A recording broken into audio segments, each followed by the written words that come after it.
Amputation in cats.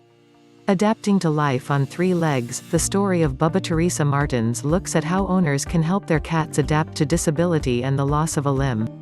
Pet cats can sometimes find themselves having to adapt to life on 3 legs.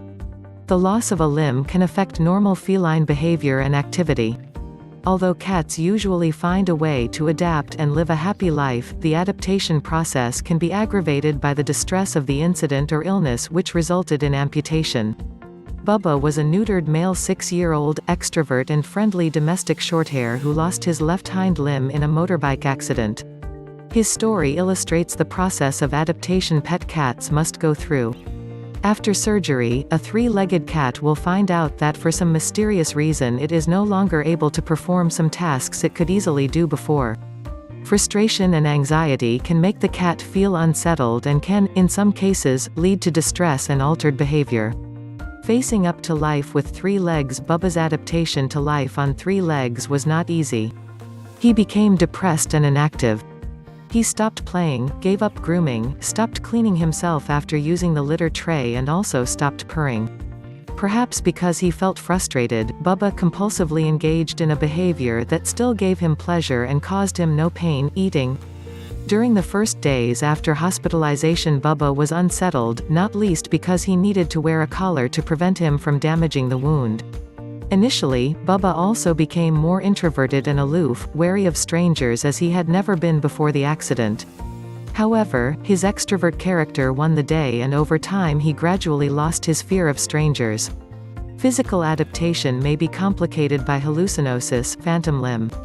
The cat will feel that it can still rely on the missing leg and it may take longer for the cat to find alternative ways of performing tasks that involve the amputated leg. 4 years after the accident, Bubba still tries to scratch his left ear with his missing leg. Observation of Bubba suggested that phantom pain may be a problem in cats, as in humans. Several months after the surgery, when healing was completed, Bubba was uncomfortable with his stump being touched.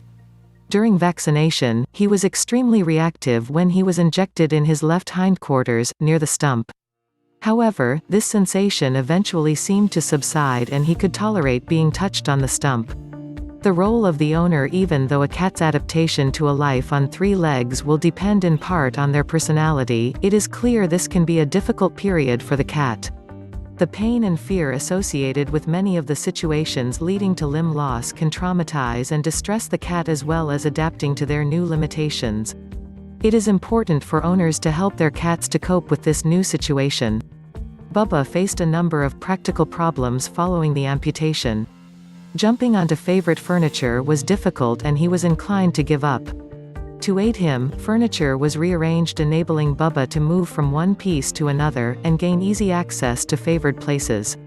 As his confidence and ability increased, so the furniture was moved apart until eventually it was returned to its normal location and Bubba was able to go wherever he wanted. Similarly, to enable him to get up on the bed, a step was provided at the side. As his confidence and muscle tone improved, he was able to pull himself up and gained more freedom. The litter tray was another problem. Despite the removal of its cover and the provision of a step, Bubba was reluctant to use it. Bubba was helped into the tray each time and initially helped to cover and dig, which enabled him to gradually relearn the habit and adjust to his new situation. Cleaning himself after using the tray was also initially difficult and he needed to be cleaned when he would not clean himself. However, as his balance and skills improved, and when he no longer fell over while trying to turn around to wash, normal grooming and cleaning habits were re-established. Bubba's compulsion to overeat was overcome by distracting him with play when he started to search for food. Soon his natural desire to play, along with steady adaptation to life on 3 legs, overwhelmed his compulsion to eat. A 3-legged cat's body weight should be controlled, as becoming overweight can exacerbate difficulties in them adapting to life.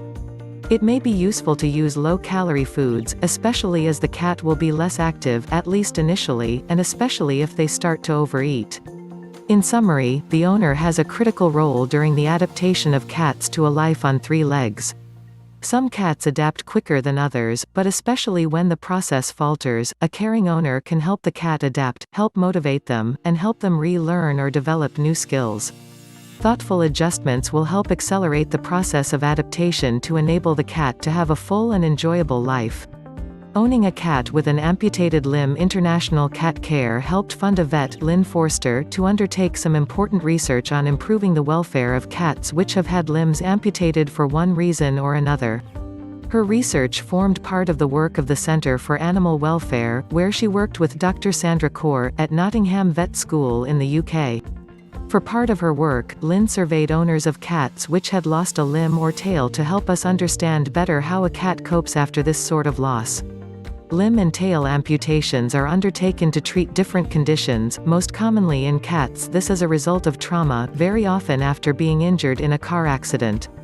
Results of the survey. More than 230 cats with amputations were included in the survey.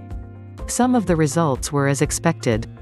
80% of the cats were domestic shorthair (DSH) cats. This corresponds to the breed populations in the UK. 2/3 of the amputee cats were male. This is probably because males roam further than females, and so are more likely to get into accidents. 2/3 of the cats were under 4 years old, probably because younger cats are less experienced and therefore more likely to come into contact with dangers. The main causes of amputation were the same in both females and males: trauma, such as broken bones, nerve damage, and damage to the skin and muscles. The main causes were the same for both leg and tail amputees, although tail amputees had nerve damage as a reason for amputation. More commonly, few people see the event that caused their cat's injury, but it was thought in most cases these were caused by road traffic accidents. Cats were equally likely to lose a left leg as a right leg. Cats were twice as likely to have a back leg amputated as a front leg.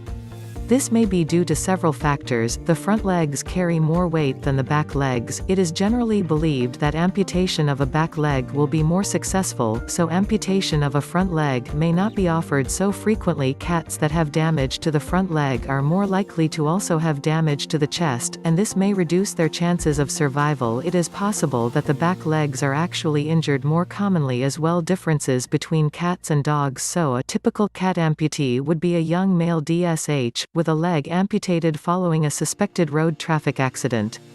This is different to what might be expected in dogs, where a typical amputee may well be an older male, probably purebred, who had a leg amputated following a tumor. It quickly becomes apparent that, as with other issues, we must look at and consider cats as a unique situation, and not just as small dogs. How do cats and owners cope with amputations? Owners were asked questions about their cat's behavior, activity, movement, speed, playfulness, mood, body and coat condition, appetite, grooming, and friendliness with humans and other animals. Interestingly, the only differences noted by owners with a cat amputee were that they tended to be less active and moved slower. In all other aspects, the cats were generally no different following amputation. When providing extra information, some owners reported that their cat got tired more easily. These observations probably reflect the increased effort involved in getting about on only 3 legs, but show that quality of life for most of the cats appears excellent. In fact, over 90% of owners believed that their cats had a normal quality of life after the amputation. This is very encouraging. Although there are still 10% of cats do not achieve this, most owners are very satisfied that amputation has not impacted on their cat's quality of life significantly. When asked whether they would make the same decision if they knew then what they knew now, 95% of owners said they would. Importance of pain relief. Almost 90% of owners were aware that their cat had received pain relief medication to go home with after the amputation surgery. This is reassuring as the surgery is inevitably painful. However, 36% still thought their cat had been in pain at some point after it had returned home, suggesting improvements could be made. As well as being emotionally unpleasant, pain is known to delay healing, and if we can improve the way pain relief is monitored in these postoperative amputee cats, we can potentially improve their speed of recovery as well. Interestingly, the results of the survey showed that if the owner thought the cat was in pain, the cat took over a month to recover from the surgery, whereas cats that were not in pain took on average only 2 weeks to recover.